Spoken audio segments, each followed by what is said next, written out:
할렐루야.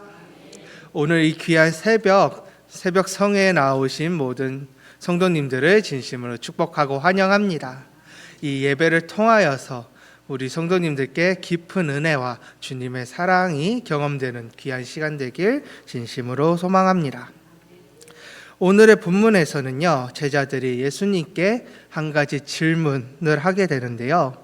주여, 우리에게 기도를 가르쳐 주시옵소서. 이 질문에 대한 대답을 오늘의 본문 말씀에서 다루고 계십니다. 예수님께서는요, 기도를 알려달라는 제자들의 요청에 주님께 드리는 기도, 곧 주기도문의 말씀을 제자들에게 가르쳐 주게 되시고요.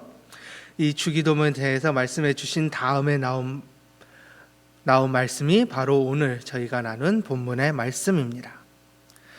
본문에서는요, 우리가 하나님께 기도를 드린다는 것이 어떤 의미를 가지고 있고, 또한 저희가 기도를 드릴 때 어떤 태도를 가져야 하는지에 대해서 예수님께서 말씀을 하고 계십니다. 이러한 본문의 말씀을 저희가 한 번 더 봉독해 보도록 하겠습니다. 네, 함께 봉독하시겠습니다.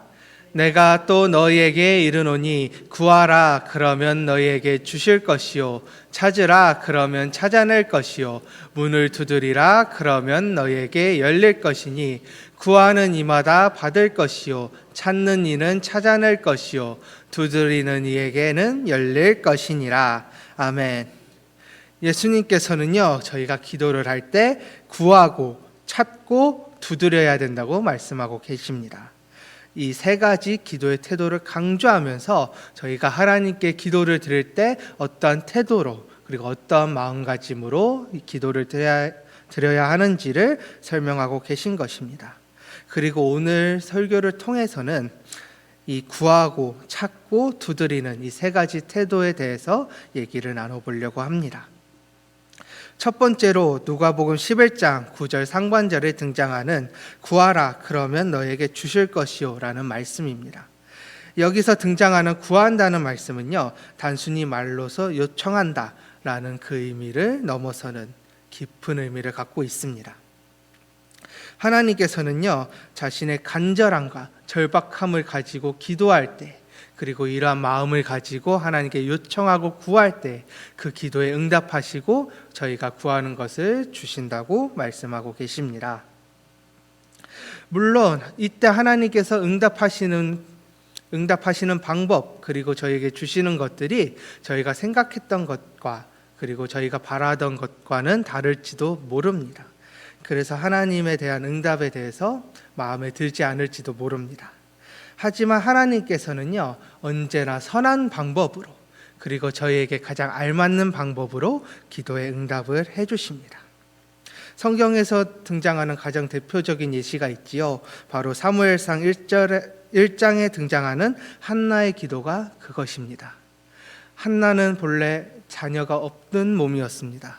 간절히 아들을 원하였으나 아들을 낳지 못하여 마음속에 큰 상처와 아픔이 있던 여인이었습니다. 이 여인이 성전 앞에 나와 마치 술 취한 사람처럼 보일 정도로 간절하게 하나님께 기도하고 하나님께 구하였을 때 하나님께서는 한나의 기도에 응답하여 주셨습니다. 바로 이스라엘의 위대한 선지자이자 사사인 사무엘을 한나의 아들로 태어나게 하심으로써 그녀의 기도에 응답을 해 주신 것입니다. 이를 통하여 저희는 기도를 드릴 때 하나님께 간절한 마음, 한나가 하나님께 아들을 구하였던 것처럼 간절하고 절박한 마음으로 하나님께 기도를 드려야 합니다. 그것이 저희가 하나님께 가져야 될 기도의 태도입니다. 그리고 두 번째로 누가복음 11장 9절 하반절에서 찾으라 그러면 찾아낼 것이요 라는 말씀입니다. 여기서 찾는다는 것은 단순히 하나님께서 응답하실 때까지, 그리고 하나님께서 우리에게 원하시는 바, 뜻을 알려주실 때까지 가만히 기다리지 말라라는 의미를 갖고 있습니다. 저희는요, 기도를 할 때 단순히 하나님의 응답을 기다리는 것이 아니라 과연 하나님이 저희에게 갖고 계시는 그 의미와 뜻이 무엇일지, 그리고 하나님께서 나를 통해 이루실 계획이 무엇일지 찾으려는 태도를 가져야 됩니다. 그리고 이러한 하나님의 뜻과 계획을 찾기 위해서는요, 하나님의 말씀을 묵상하고 읽으며 조용히 하나님의 말씀을 듣는 시간을 가져야만 합니다. 그리고 저희는 기도를 통해서 단순히 물질적인 요청을 드리는 것이 아니라 우리의 삶에 대한 방향성과 하나님에 대한 계획을 분별할 수 있는 그 지혜를 허락해 달라고 기도해야만 합니다. 이러한 사실을 바탕으로 과거 이스라엘의 선지자였던 예레미야는 다음과 같이 기도에 대해서 얘기를 하는데요. 예레미야 29장 13절의 말씀을 저희가 함께 봉독해 보도록 하겠습니다. 너희가 온 마음으로 나를 구하면 나를 찾을 것이요 나를 만나리라. 예레미야 선지자는요, 하나님은 저희가 온 마음으로 간절하게 구할 때 응답한다고 얘기하고 있습니다. 그리고 우리를 향한 하나님의 뜻과 계획을 간절히 찾을 때 하나님께서는 저에게 응답하신다고 예레미야 선지자는 얘기하고 있습니다. 저희는 이러한 사실을 기억하면서 기도를 해야 됩니다. 하나님께서는 저희를 통해 이루실 선하신 계획이 있다는 사실을, 그리고 저희를 향한 뜻이 있다는 사실을 기억하면서 나아가야 합니다. 그렇게 하나님의 계획하심과 뜻에 동참하는 성도로서 저희는 살아가야 되는 것입니다. 그리고 이제 마지막으로 누가복음 11장 10절에 등장하는 두드리라 그러면 너에게 열릴 것이니 라는 말씀을 나누고자 합니다. 여기서 등장하는 두드림은 저희의 인내를 의미하고 있습니다. 저희들은 정말 빠른 일처리를 선호합니다. 빠릿빠릿한 일처리와 빠르게 해결되는 것들을 너무나도 원하고 있습니다. 그래야만 나의 아픔이, 나의 바람이 빠르게 이루어질 수 있기 때문에 저희가 보통 기도할 때는 하나님께서 빨리 응답해 주시기를, 내 마음의 문제를 빠르게 해결해 주시기를 쉽게 바라옵니다.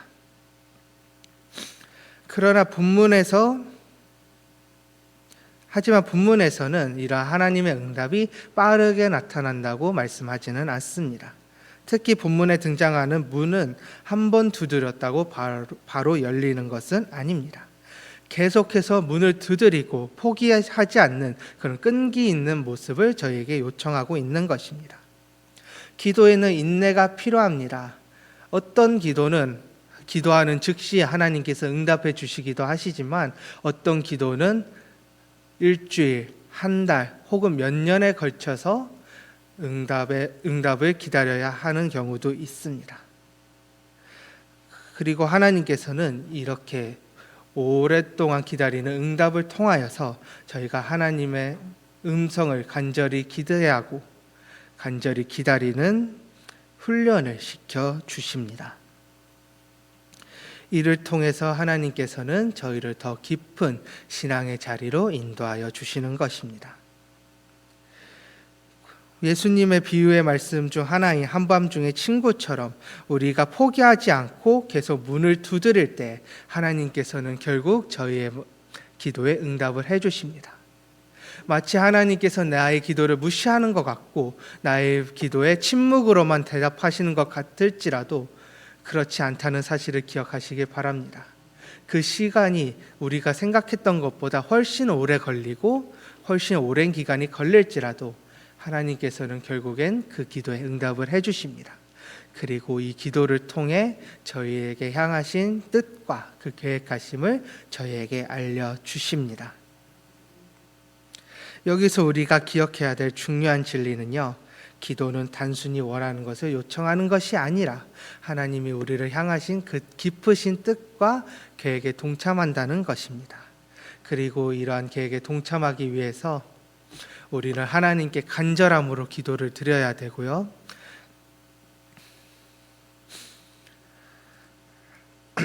하나님의 응답에 인내하는 태도를 가져야 되며 하나님께서 우리를 향하신 그 뜻과 계획이 무엇인지 찾고자 하는 그러한 태도를 가져야만 합니다. 이러한 태도를 가지며 예수님께서 말씀하신 구하고 찾고 두드리는 이 세 가지 태도로서 하나님께 기도하는 저희 성도님들이 되시길 바랍니다. 사랑하는 성도 여러분, 혹시 저희가 살아가고 있는 이 삶 속에서 문이 굳게 닫혀 있다고 생각하시나요? 아무리 기도해도 응답이 없는 것 같고 아무리 두드려도 아무런 응답이 없는 것처럼 느껴지시나요? 그럴 때마다 예수님께서 저에게 전해주신 구하고 찾고 두드리라는 말씀을 기억하시기를 바랍니다. 저희가 간절한 마음으로 인내하면서 하나님의 뜻에 동참하며 기도할 때 하나님께서는 저희의 기도에 응답해 주십니다. 그리고 저희가 어디로 나아가야 될지 그리고 어떤 계획에 동참해야 될지를 분명하게 알려주십니다. 이러한 태도를 가지고 기도하는 저희 갈릴리 교회 성도님들이 되시길 바라며 기도하는 삶을 통하여서 하나님과 동행하고 하나님을 전적으로 의지하는 겸손한 그리스도인이 되시길 진심으로 소망합니다.